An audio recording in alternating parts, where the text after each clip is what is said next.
আসসালামু আলাইকুম ভিউয়ার্স, আমাদের কাছে পাচ্ছেন বিভিন্ন ধরনের মেশিনারিজ আইটেম, যেমন তুরস্ক দুধ দোহানো মেশিন, ইন্ডিয়ান পরশ কোম্পানি ক্রিম সেপারেটর মেশিন, এছাড়াও বিভিন্ন ধরনের আইটেম আমরা সরবরাহ করে থাকি, যেমন ঘাস কাটার মেশিন, ইন্টিকিক্লো।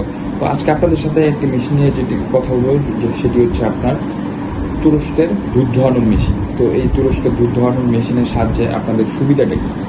তো অনেক সময় আমরা খামারে আমাদের অনেক এক একজন এক ধরনের এক এক সাইজের খামার দিয়ে থাকেন, ছোট বড় মাঝারি সব ধরনের খামারে আপনারা এটা ব্যবহার করতে পারবেন। যেমন অনেক সময় দেখা যায় লুক পাওয়া যায় না খামারের জন্য, দুধ দহন করাটাও অনেক কষ্টসাধ্য একটা ব্যাপার। অনেক যাদের অনেকগুলো গাভী রয়েছে, 4টা 5টা 10টা 20টা 50টা, তো দুধ দহন করাটা আসলেই হাত দিয়ে দুধ দহন করাটা অনেক কষ্টের ব্যাপার। তো আমরা এই জন্য নিয়ে এসেছি মিলাস্তি কোম্পানির দুধ দহন মেশিন, যেটার জন্য আমরা 2 বছরের সার্ভিসিং ওয়ারেন্টি দিয়ে থাকি। তো এটা দিয়ে এটার সাহায্যে আপনারা দেখতে পাচ্ছেন, আর একটা ভিডিওতে চলতেছে, উনি দুধ দহন করতেছেন। তো এটা হচ্ছে আপনার 25 লিটারের ট্যাঙ্ক এবং 4 লিটারের ভ্যাকুয়াম ট্যাঙ্ক এবং 5 লিটার রয়েছে। তো আপনারা এটার সাহায্যে আপনারা দুধ দহন করতে পারবেন। এটা একটা গাড়ি থেকে দুধ দহন করতে বড় 4 থেকে 5 মিনিট সময় নেবে। তো আপনাদের যদি অনেকগুলো গাভী হয়, সেক্ষেত্রে আপনাদের কষ্ট হবে না। এটার সাথে একটা চাকাও আছে, আপনারা খামারের যে কোনো জায়গায় এটা আপনারা বহন করতে পারবেন, নিতে পারবেন, আনা নেওয়া করতে পারবেন, খুব কষ্ট হবে না। হ্যান্ডেল রয়েছে, হ্যান্ডেলের সাহায্যে আপনারা নিতে পারবেন, আনতে পারবেন। এবং 25 লিটারের ট্যাঙ্ক, যেটাতে আপনার দুধগুলা এসে উলান থেকে এসে এই ক্যানে জমা হবে। তো এটার কারণে আপনার দুধের কোনো ধরনের ময়লা বা জীবাণু পড়ার কোনো সম্ভাবনা নেই। দুধটাও ভালো থাকবে, আপনার ক্যানটাও আপনার অ্যালুমিনিয়ামের, যেটার কারণে দুধটাও ভালো থাকবে। তো এই মেশিনটি যদি আপনাদের প্রয়োজন হয়, তাহলে আমাদের স্ক্রিনে দেওয়া নাম্বারে যোগাযোগ করুন, অথবা আমাদের অফিস থেকে এসেও নিতে পারবেন। আমাদের অফিসের ঠিকানা দেওয়া রয়েছে ডিসক্রিপশন বক্সে। আমাদের সাথে হোয়াটসঅ্যাপ, ইমো, ফেসবুক, যে কোনো সোশ্যাল মিডিয়াতে আপনারা আমাদের সাথে যোগাযোগ করতে পারবেন। তো ভালো থাকবেন, সুস্থ থাকবেন এবং পাশে থাকা বেল আইকনে প্রেস করবেন, যাতে আমাদের নতুন নতুন ভিডিওর আপডেট পেতে পারেন। আমাদের চ্যানেলটি সাবস্ক্রাইব করবেন।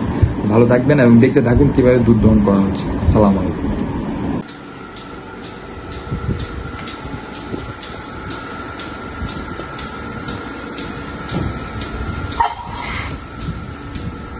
হাওয়া বাড়ি দিলে যে শব্দ হয়, হাওয়া বাড়ি একদম গাড়ির কাছে নিয়ে পরে দিবেন, তাইলে জিনিসটা তো আমার কাছে একেবারেই নতুন। হাওয়া বুঝতেছি।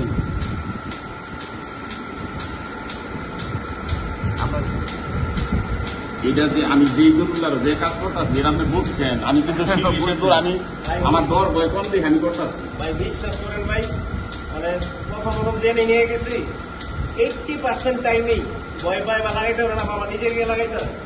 শুনেন, এটা একটা গরু, এটা লাইভ 10 মন প্লাস, বুঝছেন। এটা যে একটা পাড়া দেয়, আমার আর কিছু ঘুরে হয়ে যাবে। এটা এই মেয়েকে পাড়ার কারণে এটা কেটে গেছে।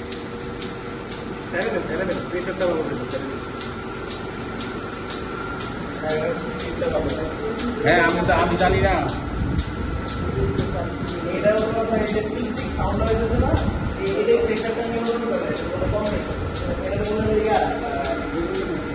রেগুলেটর, আর এটা বলে হলো আপনার 5 লিটার পালস নিয়ন্ত্রণ করে, পালস। তখন যদি ওই যে বিদ্যুৎ ছাড়া একটা আছে না মিল্কিং মেশিন, ওটা আমার একটা মিলিং, আমি একটা বিদ্যুৎ ছাড়া একটা বিদ্যুৎ না থাকলে ওই সময় কি করবো, একটা কাছে কিন্তু আমার করতে পারে। আমি ওইটা প্রয়োগ করছি, আর ওইটা এই মতো, এই জন্য ওইগুলা। আর আপনি মনে হয়তো ফার্স্ট টাইম, তো এত ভালো অভিজ্ঞতা নাই।